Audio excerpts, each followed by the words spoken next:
Alright, so welcome back to part 2 of this video, and if you missed part 1, I'm going to link it over here. But in general, in this video, this part 2 video, I'm going to go more in depth on helping you get started working on Upwork, going more into depth on proposal writing, and just general things you should know before starting a project, because a lot of people get on Upwork, but I'll be honest, they don't always know the exact steps to get a job and, do the proposal, and then before you get started, you have to do a few things. So I'm going to kind of go over that in this video, just to kind of help you have a little overview on how Upwork works.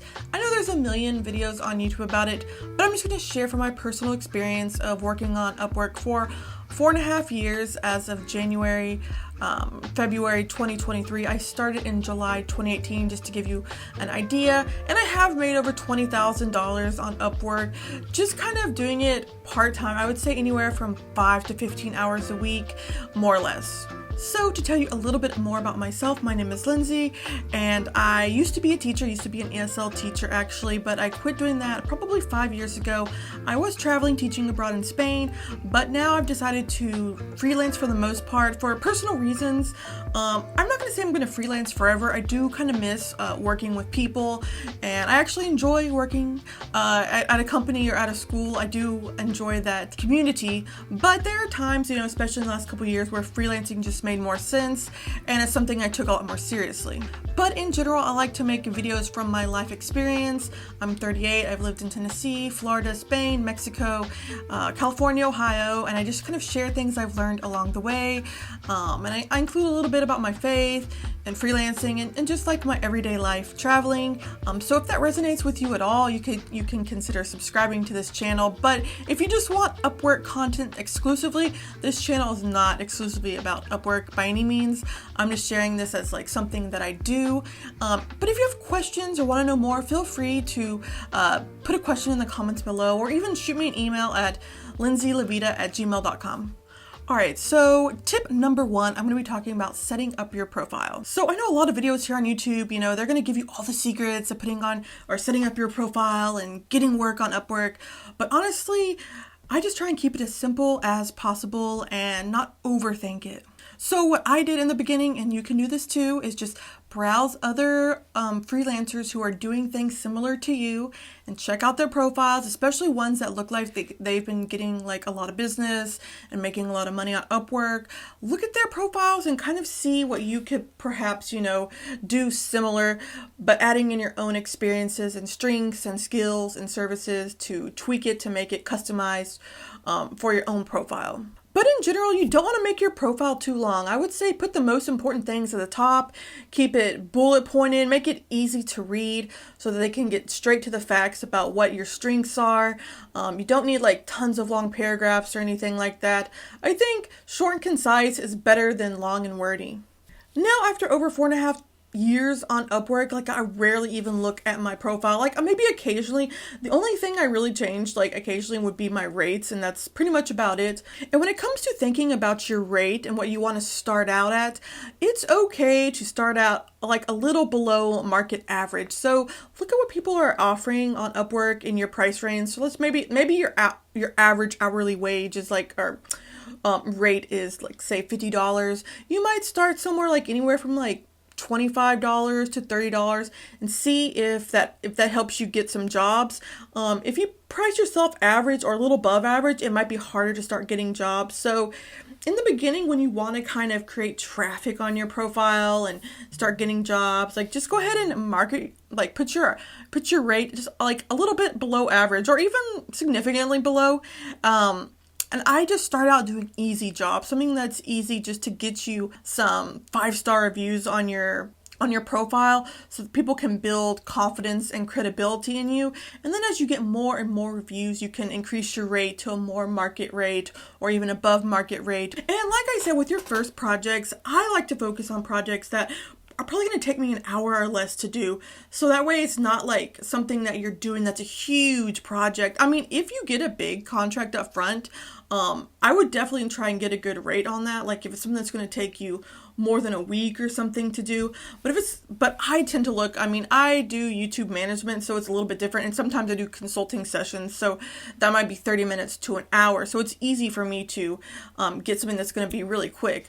But depending on your skill set, it might vary, but try and look for small projects in the beginning, something that's going to help you within a few days get a 5-star review. And then after a few weeks, you'll have like several 5-star reviews, and then you can start, then looking for bigger projects and pricing those projects at a higher amount, and making it more worth your time. So anyway, that's just kind of my pricing strategy. Sometimes you just might have to work the rates up and down to see what works for you.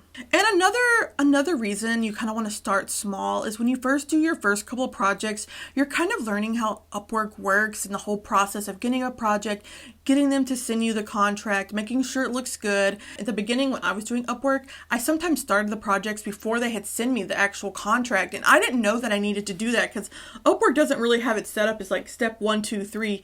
You kind of just have to go through the process of a couple different projects to know how it works. So in the beginning, just keep it like simple so that you can make sure you don't miss any steps and end up doing work that you don't get paid for. So that's just my little tip right there. All right, so tip number 2 is going to be getting your first client. So like I said in the last tip, one of the ways to getting your first client is kind of pricing your hourly rate below the average, a little below market average. And you can kind of play around with that, like I mentioned before.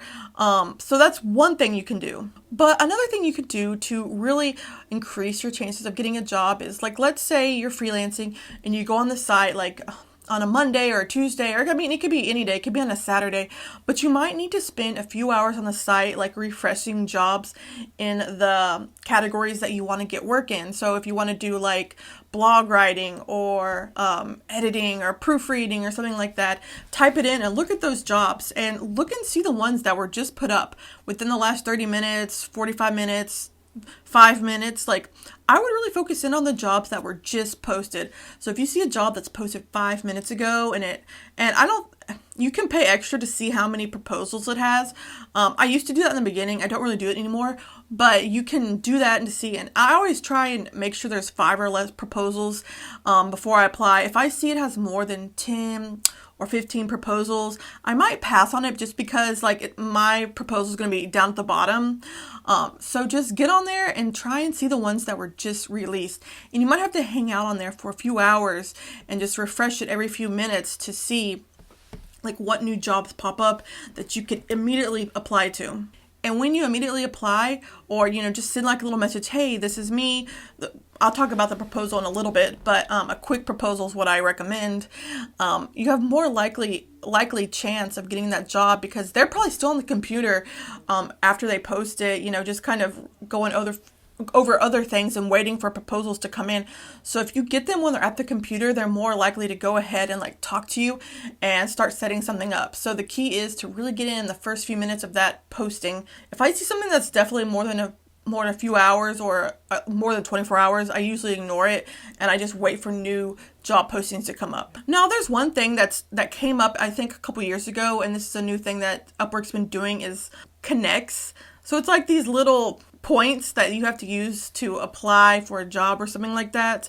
In the beginning, when I started Upwork, that wasn't a thing. I think now they do it just so people don't just apply to tons of jobs, and they want you to be specific. So it does help you to really think, would I be really good at this job or not? But I will say, after a while, after being on there a few years, I have a ton of connects. I feel like they give me connects sometimes. I don't know. I just have a lot that I don't ever really use. And at this point, they send me jobs, or people find me. They just hire me straight away without even putting a job up.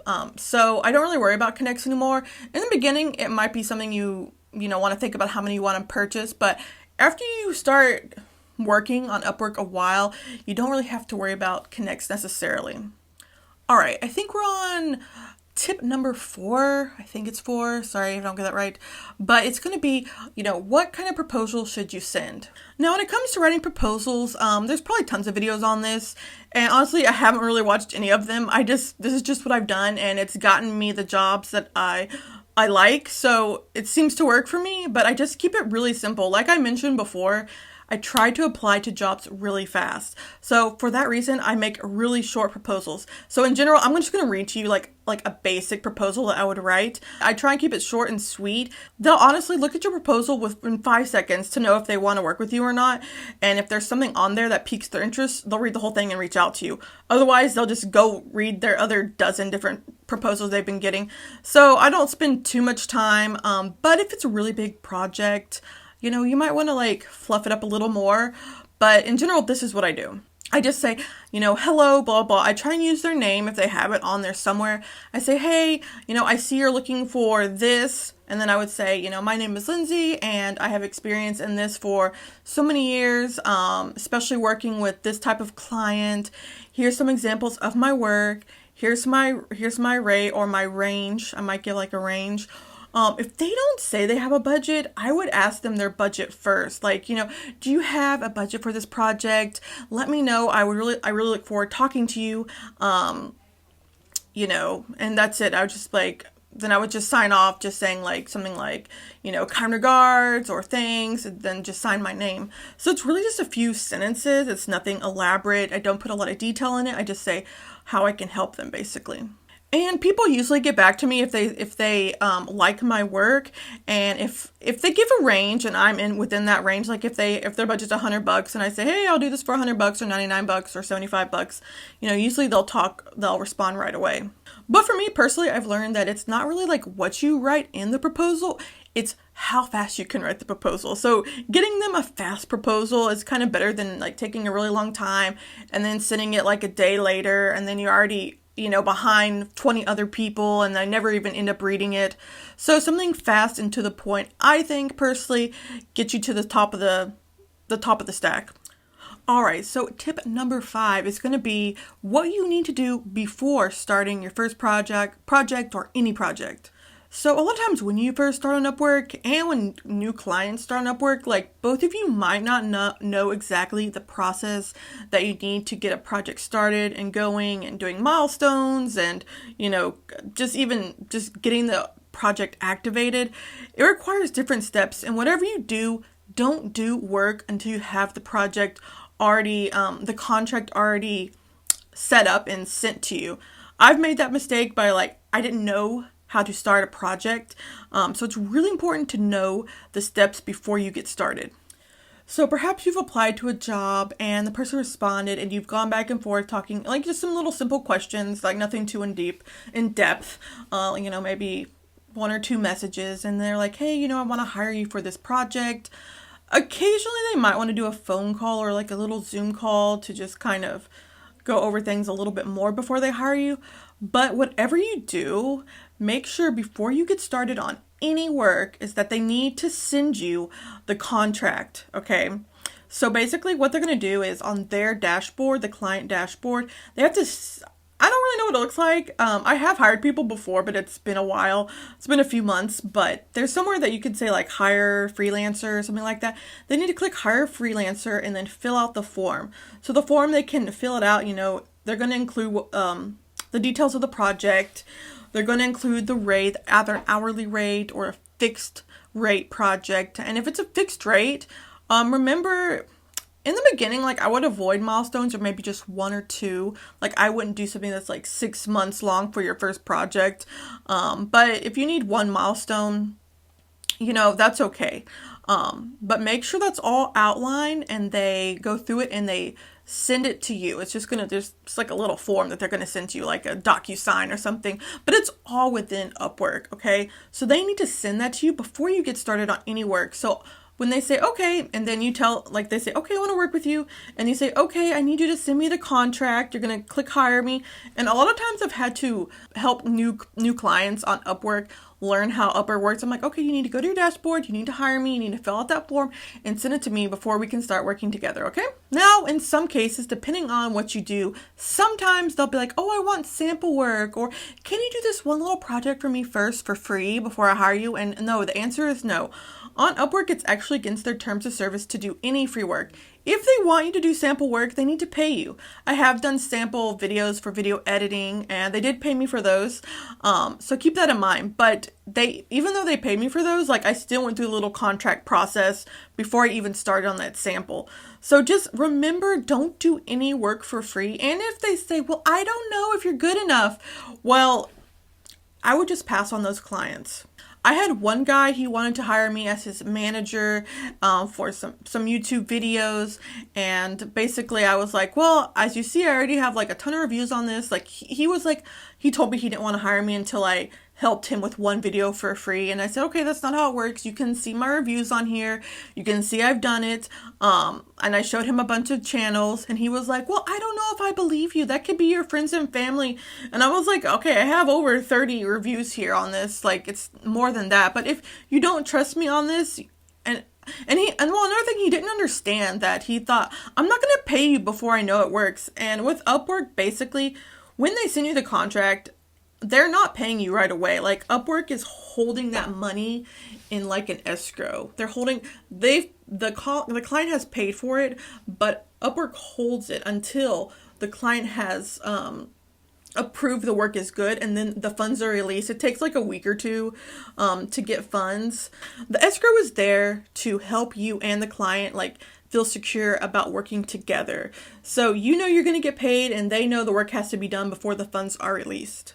But anyway, my biggest takeaway is to make sure that they send you that contract through Upwork, and it comes all through Upwork, like in your messages, and it'll show you the little contract or the information.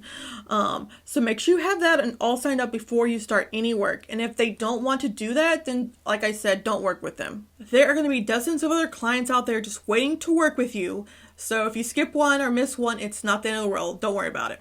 And also, I forgot to mention that, but there is a place on your profile for you to kind of upload your portfolio or work that you've done. So I would always point people to, hey, have you checked out my profile? To be honest, a lot of clients don't look through your whole profile before they hire you. But if they're looking for more work, be like, hey, dude, check out my profile. I have this, this, and this on my profile. And I also try to include a link in the proposal so they can click on it. So like for video editing, I'll include a link to some videos so they can get an idea of my work. And usually that's like all it requires. I mean, I've worked with clients, they didn't ask for anything. They just saw that I had like a high rating, and they went ahead and, felt confident in hiring me. All right, so this is a last little piece of advice. It's just a bonus piece of advice to keep in mind when you're getting started on Upwork. If the client finds you on Upwork, you need to stay on Upwork. And what I mean by that is eventually, like after you have the contract and everything, like if you want to do a Zoom or a call or even an email, like that's fine, I'm pretty sure, like after they have the contract already arranged. But what I mean by stay on Upwork is make sure they pay you through Upwork. It is against terms of service, and you can lose your account if you go off Upwork to be paid. So people, might find each other on Upwork, but then they'll say, hey, in an email, they might say, hey, can I just pay you through PayPal or some other way? Because that saves fees on both ends. That's like unethical. It's against Upwork's terms of service. And if I have any people who want to do that, I don't work with them, or I say only work with me on Upwork. I don't like to have any deceptive practices. And you might trust someone who's like, oh, it's no big deal. But then later, if they don't like your work, they may like, hey, tell Upwork this person wanted to be paid off Upwork and like could get your account compromised or even just removed. So it's not worth it. And another thing is like the first $500 you earn from a client, Upwork takes 20%, but after $500, it goes down to 10%. And I think it's like after 10,000 or 20,000, it goes down to like maybe 5%. Depending if you have long-term clients, that could work out for you. But don't really worry about the 20% in the beginning, but like down the road, after you have like a lot of reviews, you can, make sure you build into your rate that 20% so that you aren't feeling like you're being shortchanged. So my last and final tip is to put like a nice clear headshot of yourself on your profile picture, and try even to make a video about yourself and put it on your profile. I think you can even do that now. Just anything that gives people the ability to feel confident and trustworthy of you. So definitely put a clear picture. I'll try and put a picture of mine over here. Just like a clear picture. You can take it with your phone and just upload it. You can use an app like Canva to remove the background and put like a solid color background on it. That's what I've done. I just removed the background and put like a orangey background on it. So definitely put a picture of yourself. Don't be shy on the internet, because like literally like don't worry to put your face on the internet. At this point, there's cameras everywhere these days, basically what I'm trying to say here, okay? So don't be shy on the internet. The more that they see your face, like the more that they will trust you and feel confident in working with you. And that's really what you want when you want to get more customers, because you want them to trust you, like you, and feel confident in your work as well. So in general, I think all those tips will definitely give you a leg up when you're getting started on Upwork. If you have further questions, leave me a comment below. If you missed my first video on how I got started and you know, little like troubleshooting that I did, I'll put that video up here. And like I said, if you want to just subscribe to my channel and follow along on my journey of freelancing, life, faith. Like I said, thanks so much for watching, and hope to see you in the next video.